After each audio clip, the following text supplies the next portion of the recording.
We have spent 2 days discussing a lot of interesting subjects. We've had a number of sessions, breakout sessions. We've covered a lot of ground. A lot of thoughts must be in your minds. There are a lot of things that you'll take away. I would like to share with you just one idea that returned a number of times. And that is how important are the technologies we are discussing, the digital technologies, telecommunications, the networks they run on, for our quality of life, for all our citizens. And we should not be forgetting the ultimate goal of these technologies.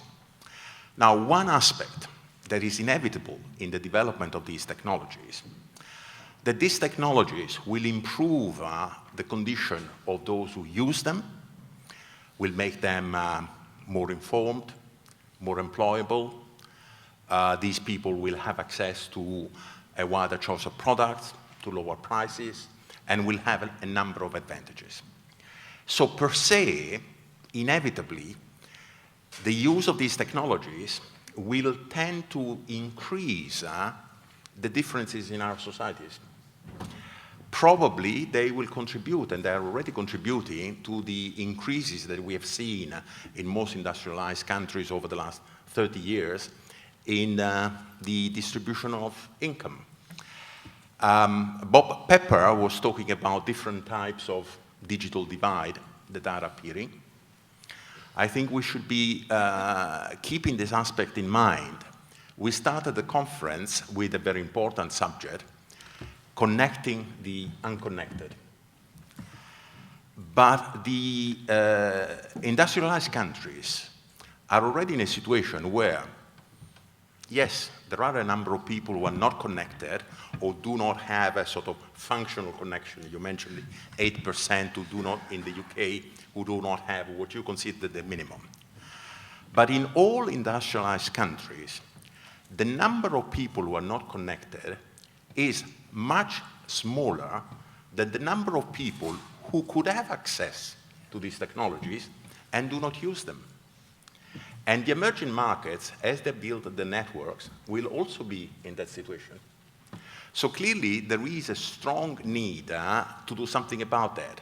Now, we tend to forget this because very often what is required is a bit at the margin of our policy. It is about education, it is about many other things, it is about sometimes even social help. But it is something to be kept in mind. At the beginning of the 80s, I remember reading a book that was not particularly interesting per se. It was a sort of Raiders of the Lost Ark type. It was an adventure where a number of people were looking for some historical magic artifact that if found would have allowed mankind to learn new things, to become more informed and so on. But the amusing thing about this book was that this adventure was financed by the computer firms of the time, the IBMs of the 1980s, who had decided to finance this endeavor based on the fact that if mankind, if people would not become more informed, more savvy, more educated, there would not have been a sufficient demand for their own products. For all these computers, and you know, in the 1980s, people weren't even dreaming of what was coming up. Now, the analogies have their limits, but there could be even a business case for many of the companies represented here to push on their governments to do something to address this aspect of the digital divide, also as a commercial proposition in their own interest. So this is a thought that I wanted to share with you. I come now just to a couple of practical announcements. In the past, we used to have evaluation sheets that we were asking people to fill in, and we were even offering some bubbles to those who had filled them in. Now I believe that there is an evaluation sheet that is available online. I would like as many of you to fill it in, or simply to let us know about suggestions for future conferences, on how to improve the organization of the conferences in any way you think is appropriate.